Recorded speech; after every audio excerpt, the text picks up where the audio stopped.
And the priest they're not to be trusted either, man. No. Bill Nighy, he comes out, he's nice as hell. I was like, you too nice, man. Exactly. I don't know what you up to. Yeah. We gonna see you later. I know that. But you have, the anywhere from evil to just untrustworthy, just shady staff, the nuns and the priests.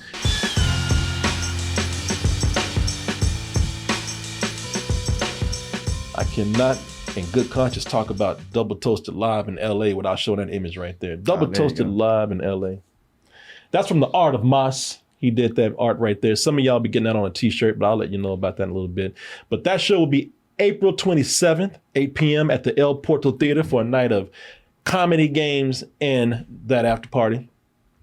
Get your tickets now by going over to dtmerch.com. There's a banner in the center of the page. Click that. It'll take you to X1 Entertainment, or you can just go straight to x1entertainment.com. You can also get tickets by going over to doubletoasted.com. We're going to talk about that OG omen out there, the first omen, which nobody asked for. Nobody gave a damn about that first one. Well, we got to start somewhere. No, we don't. No, we don't. We were fine with what we had. In fact, like I said, nobody needed this. Nobody wanted it. Anyone remember this right here? There's something about Damien. As a birthmark, a sequence of sixes. Yeah, the sign of the beast. Yeah, we know what you're talking about, man. Unless it's like what they did in the days. Right. That was a twist. It ain't 666, it's 999. That's in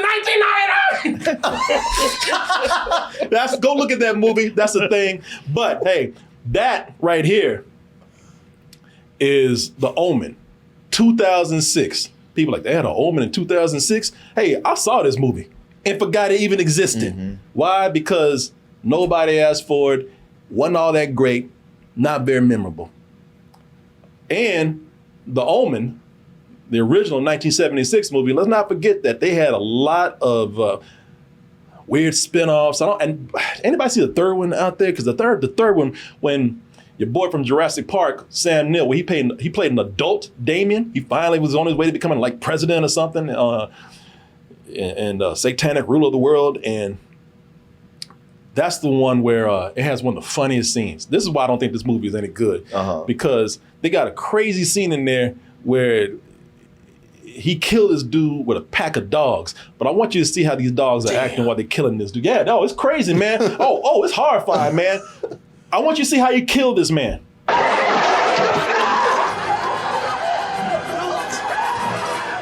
They killed him with love. Right. Yeah. We played this clip before. Yeah. Those dogs, their tails are wagging. And I didn't see one thing. They sniffed him to death. They sniffed him. All they do was cover the dude with peanut butter. Those dogs just sniffing and loving and just they had to happy. do ADR because the actual dude was like, Yeah. Stop it. I didn't see one tooth. No. I didn't see one snarl. Them dogs were happy as hell. Look at them dogs. Boy, that is the cutest death I've ever seen. No blood on their muzzles. No. Like I said, they loved and sniffed him to death. It was a lot of dogs, though. That was maybe 20 dogs. Yeah. Maybe he suffocated. Yeah, but so y'all remember being a kid and you went to you saw a dog with a pack of puppies they just had. You play with those puppies. They were all over you like that, and you were just like, They aren't sniffing them. they put bacon in his pocket or something. He had dog treats. Yeah, the dogs are trying to find the treat, man. The Omen. The Omen is a decades old movie, man. Now it's from 1976. It's considered a classic at this point. Now see, now that's scary. The monkeys over there. Yeah. Damn dicks out in there. An accident. It's all for you. That clown was like, I knew that bitch was gonna do that. That clown, I love that clown. Like, yeah, I've seen it all. Man, she does this every week. I'm a clown. I scare everybody. It's not new to me. That's the movie where a kid, Damien, was born, who's considered the the Antichrist. And whenever Damien was around, just crazy shit happened. Like people just died mysteriously. And it was almost like the first Final Destination in a way, because always these freak accidents happening around this kid. And the kid was adopted by Gregory Peck, who played a politician in the movie. I think he was an ambassador. And so they wanted the Antichrist to be born or adopted by a political parent because they wanted him to ascend to the highest form of politics, which is president, and then, of course, rule the world and bring about satanic rule or whatever. Anyway, 1976, we've seen this done before. They tried to do a sequel to a decades-old movie, and it didn't work out like they thought it would. The body and the blood! Catherine! The body and the blood! The body and the blood! Oh my God. Freaky. Yeah, freaky editing. It's funny that some people sit in those chairs who are still just looking forward. Oh, yeah. like, how would not everybody's neck be turned going, what the? Shit, man, before that girl got possessed, she was probably acting up in church every week. Here she goes. Yeah, here go that bitch again. Shit, get your kid. Hopefully we end early this week. She been back there drinking all the wine, got a little ass drunk. Now acting a fool. Get your kid. But yeah, that's the Exorcist Believer. They spent crazy amounts of money getting the rights to the Exorcist from, this Blumhouse that did that.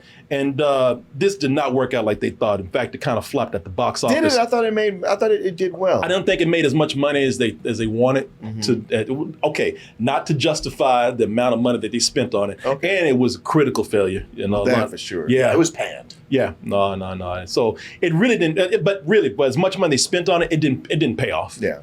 So, and nobody was really, again, asking for another Exorcist out there, man. And that's another one that had a lot of bad spinoffs and sequels. And the studio, they know this, man.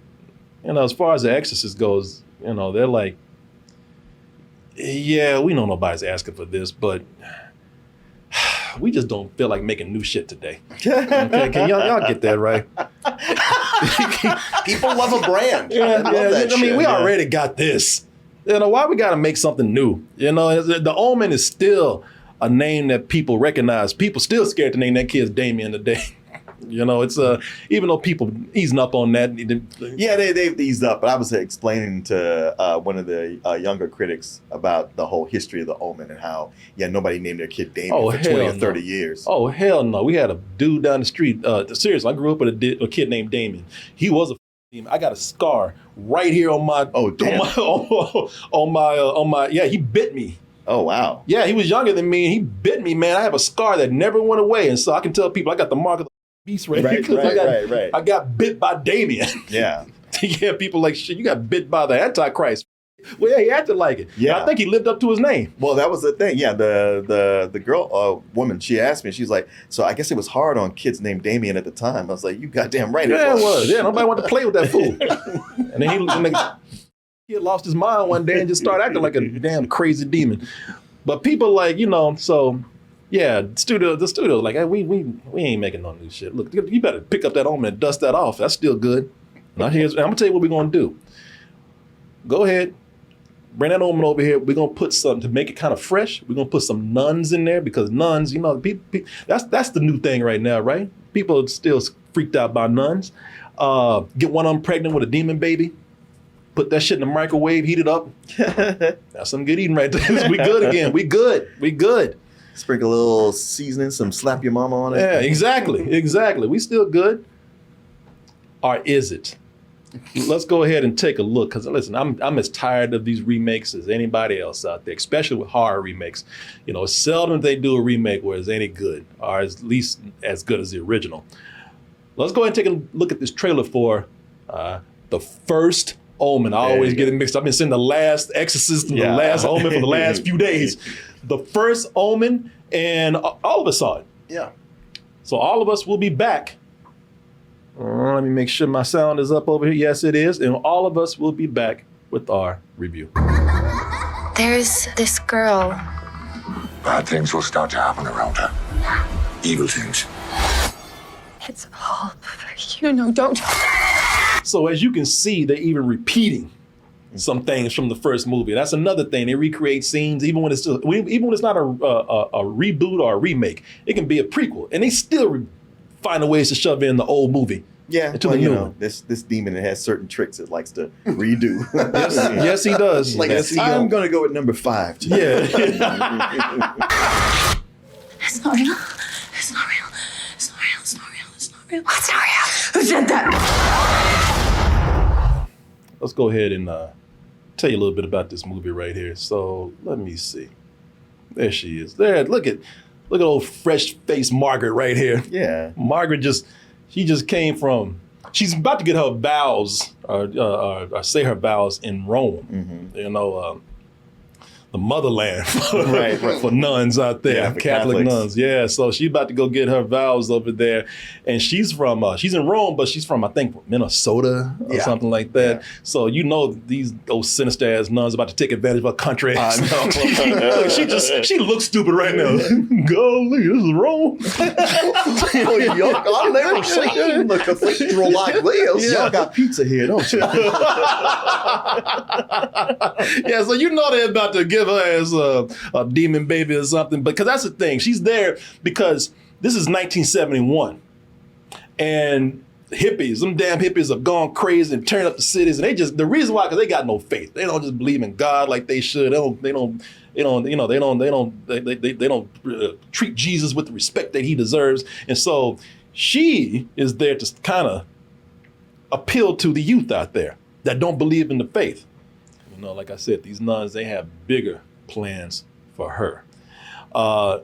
As I said, we really didn't need this, but like it or not, it's here. And I liked it. I didn't go in ready to hate this at all. I didn't. I guess I keep an open mind about everything. And while we didn't need this, I will tell you, first of all, I do respect the business.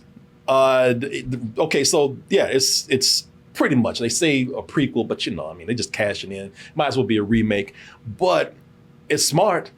Why not use an old IP while taking advantage of current trends out there? Because trends are, the nun trend, that's hot right now. We have that Sweeney movie out. What's her name? Immaculate. Immaculate. What's the actress's name?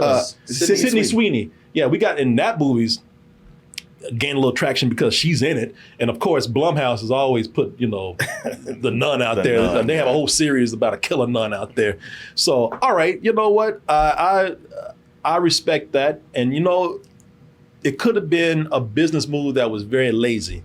But I think that there's some effort being made here. So I did enjoy this. And I'll tell you why in a little bit, but I'll pass it on to you guys to see. Because I'm curious. Did you like it or not? I'm curious because I didn't know how you were going to fall on it. And I was not expecting you to say exactly everything I felt. Really? As well. Yeah. Because after that last Exorcist movie, I was just like, must we go through this? And at South by Southwest, I got to sit in their confessional booth. They had a pop-up thing. It was kind of fun. I was like, this is well, but these schlocky remakes of old type movies like this.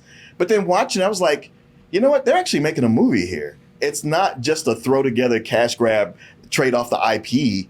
It's legitimately its own thing, and it has like it's in 71, but it's kind of so much of it is made like a movie from 1971.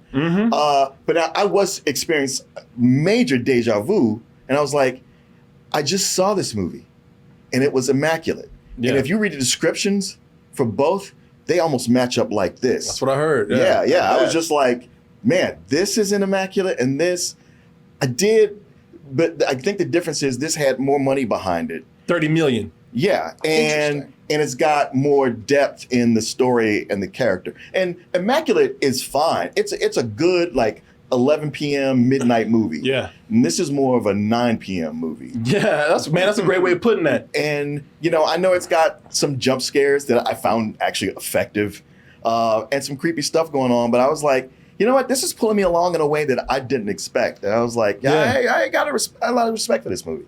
Something that you said was the exact same thing I said to Corey. I was like, could you believe that this First Omen movie was actually a movie? Yeah. Where they hired a director who did a great job. I mean, I was really impressed with this movie because I went in pretty blind to it, and then watching it, I was like, wow, they're using practical effects. Mm-hmm. They're having these tight scenes. It's moving at a decent pace, and it's set in the 70s, which I think really works. And I totally agree. It did feel like a throwback movie. Like it felt like one of those 70s movies.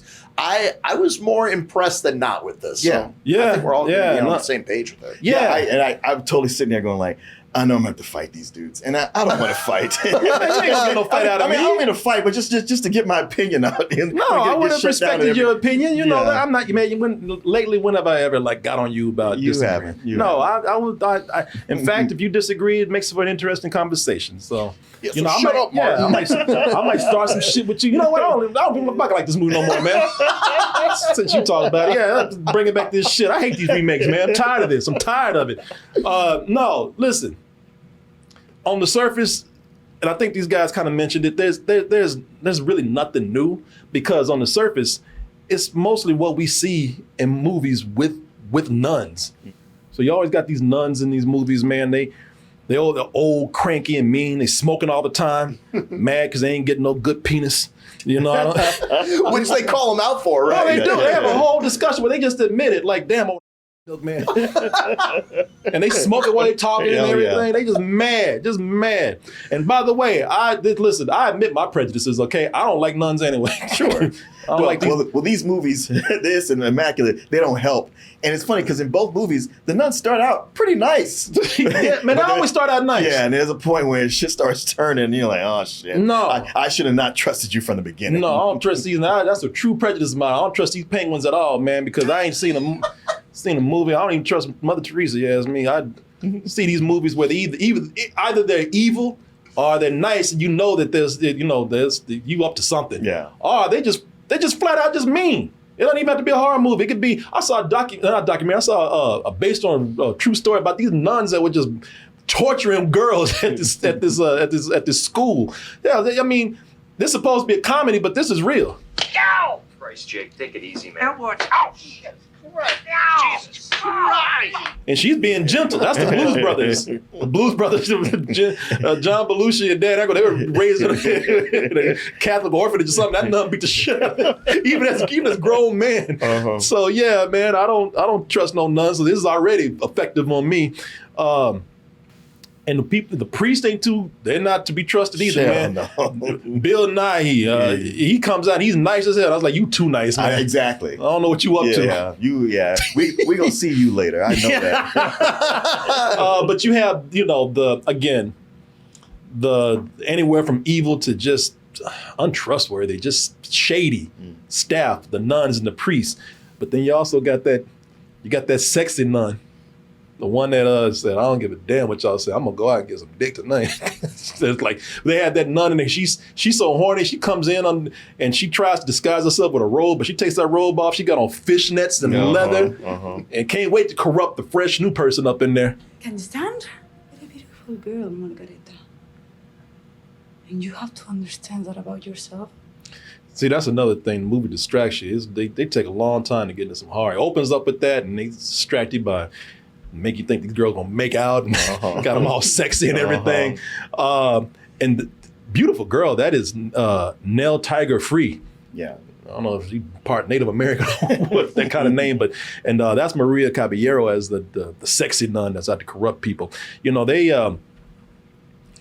again, even when when they not just being pure evil or just shady or abusive, you can't even trust them then. And, it's sexy and out there teasing dudes and everything. It's funny because in Immaculate, she had a best friend that was also a nun. But see, that's what I'm saying. Yeah. Like the sexy nun is, there's a reason why we get sexy nuns for Halloween, because it exists. Pull back the robes, man, and wear some. Well, the idea of, seducing or corrupting someone is always seductive in itself. Yes, it is. Yeah, I want to pull the robes up and see that lingerie that's up in there. I want to make some of these nuns feel good, man. They so angry. I want to be the one. How would you do that? Come on now, you gotta ask. Oh, I'm sorry. I thought you had an ad. Yeah, that's what I thought was going. With better help. Yeah, exactly. Yeah, I gotta add me.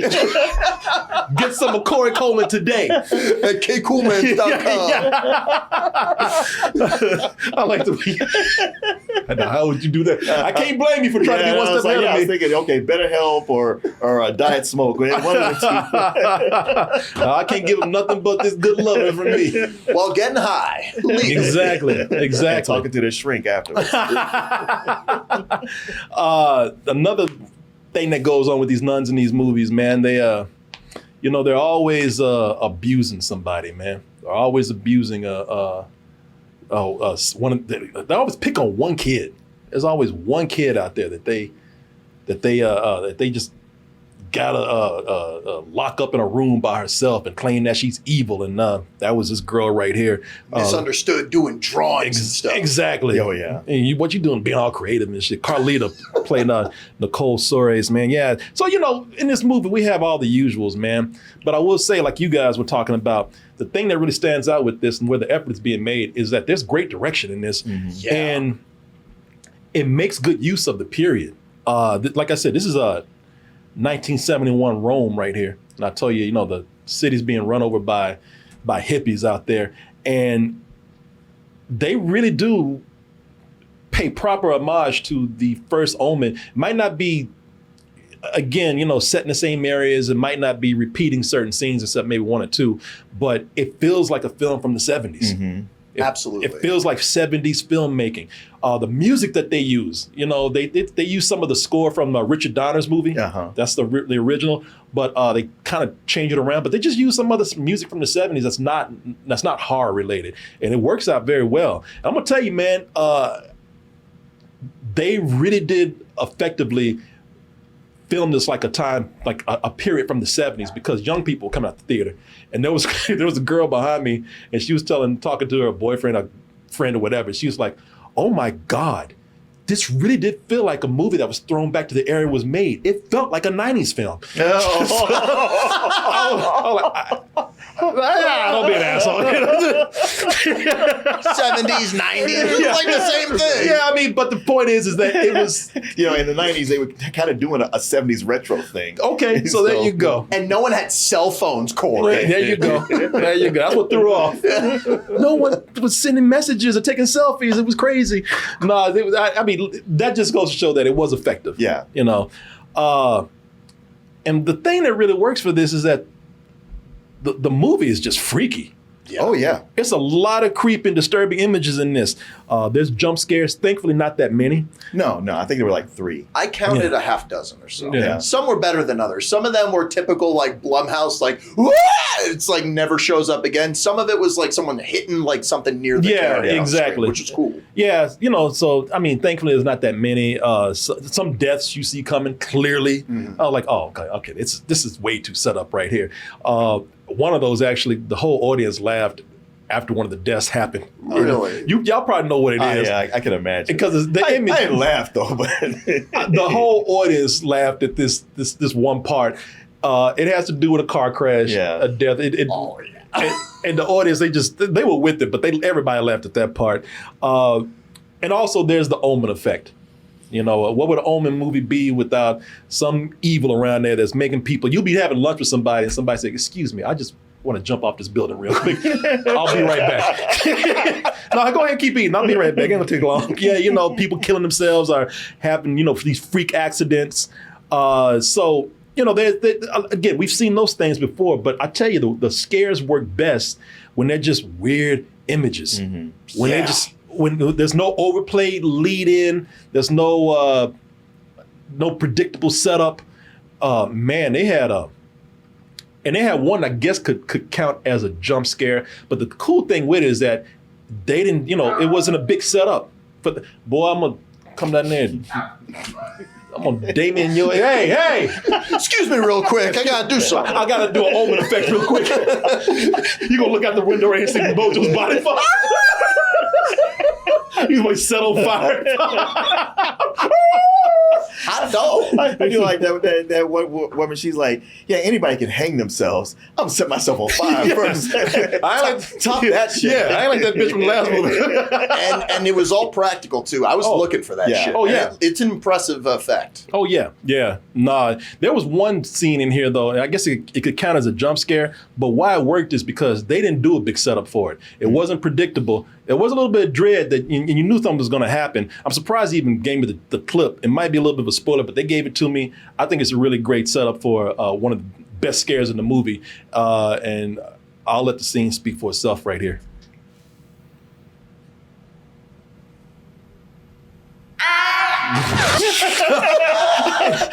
I remember now one of them scares where you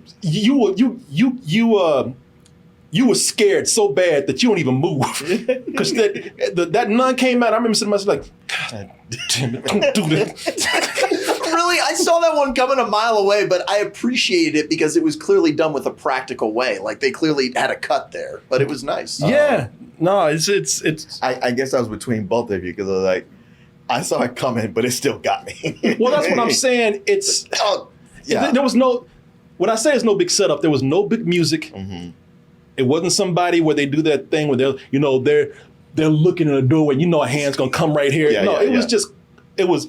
So if you're listening to this, the camera's silently scrolling or panning across a room, and you see that there's a dress there, and you know that something's going to happen because it's too quiet. But it's that dread that actually makes it effective. Mm-hmm. Yeah, that shit jumps almost. And it does something that this whole movie does, which it was elegantly done. Yeah. Somebody said, play it again. Yeah, here, one more time.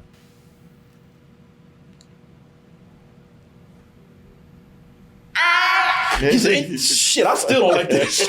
And the thing, you know what's great about that is that you didn't have a big musical score kick in. Right. Usually the violins kick in right.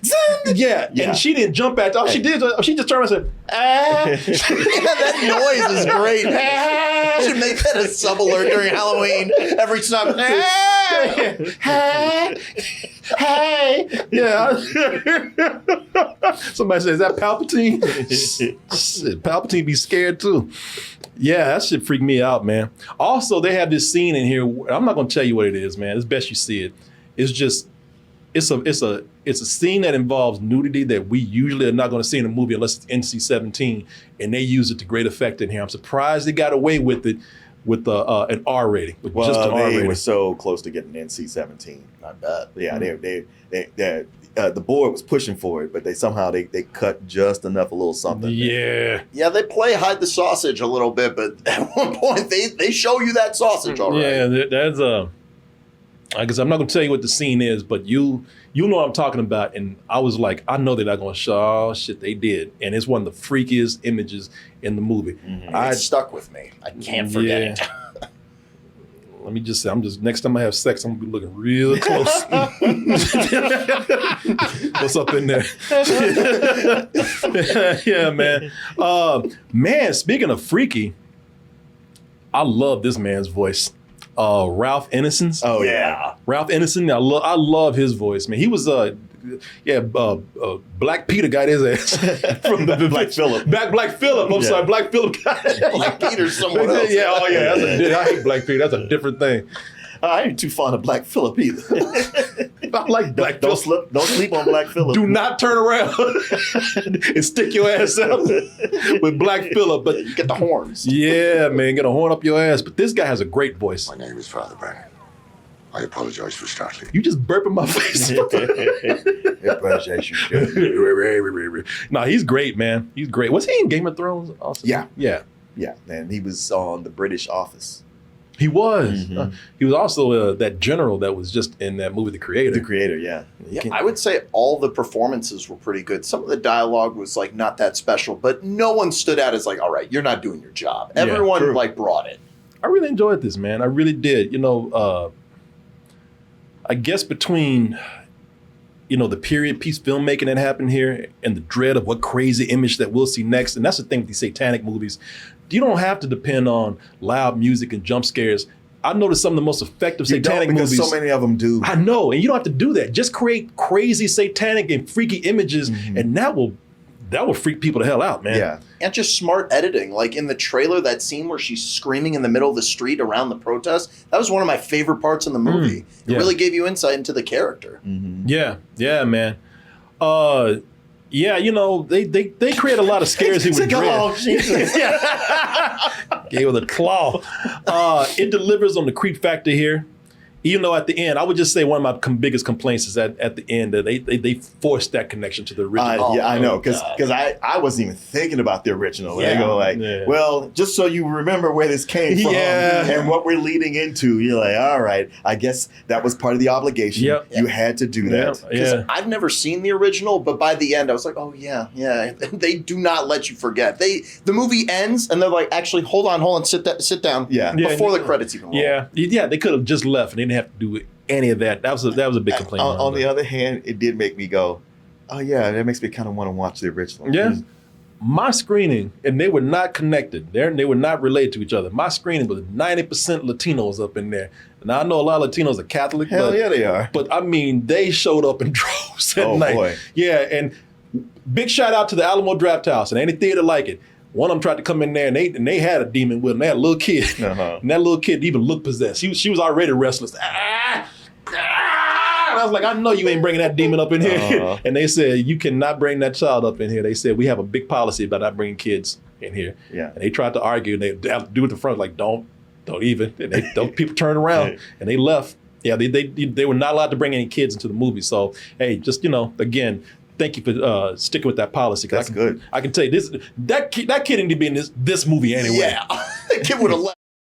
Yeah, that's when that kid was restless. I don't want to see this shit. Kid looking at his mom like, so what you got? Yeah, but it's like, well, the kid's already possessed, so we thought maybe this one, we just came for some pointers to help us out. Would you deny us that? This is what we need. This is not a 6-year-old kid. This is a 1,000-year-old demon. For that kid, it was a coming of age story. Yeah, and the body of a kid. Yeah, come on. They just discount on demons. Beelzebub likes movies too. Yeah, man. I give this a matinee. I really enjoyed this. I saw this at around 10:30 last night, man, and it was a fun experience sitting in the theater and watching this. I'm by myself. I had a good time. It is fun to see something like this to go like, oh wait, they don't all have to be cheap cash grabs. You can put something in it. One of the things I liked, I thought enriched the story, was the historical context of those riots that were going on. Something to add to the chaos and give it more grounding. I also really liked that our main character, who is somebody, we're behind and we root for, and yet her behavior is kind of erratic as it goes, and more so to where you're like, I don't feel like I can trust you. Yeah. And so it adds to the tension and the feeling of unease. And tension is the biggest thing this has going for it. Also a big creep factor that's beyond just the horror itself. I was surprised by how much I like this. It's a high matinee for me. Yeah, I went into this kind of blind because I watch trailers for everything, but when the trailer came up for this, I was like, boring. I wasn't even paying attention because it was just another one of these movies. But then when I watched it, I was pleasantly surprised by all the practical effects, all the good filmmaking that was happening. I mean, this director, I don't remember their name, but when you see from the director of The First Omen in another trailer soon, you'll know that they're going to do a great job and they're going to bring something to the table with it. I think that the script, if they would have made it a little bit more clever and it would have had a little bit more pizzazz to it, this could have been a classic. I was so blown away by how much I liked some of the effects in this. But at the end of the day, there's a lot of cliches. You've seen a lot of this stuff before, but it will stick with you. And I've been going back and forth. I'm just pretty much like a regular old matinee, like on the slightly higher end. Yeah. No, I enjoyed it, but I don't want to see it again, man. Yeah. And Arkasha Stevenson's got directed. I think this is, I don't know if this is a man or a woman. It's their directorial debut, I believe. So, no, it is strong. Very good. I look forward to seeing what they do next. Same. Yeah, I don't know if it'll be a horror movie or what, but I do look forward to seeing what they do next. Well, you made it to the end of the video. That must mean you really like what we do. So if you do, check out these other videos just like this one. Check out our other YouTube channels and subscribe to join our wonderful Toasty community. And as always, stay toasty.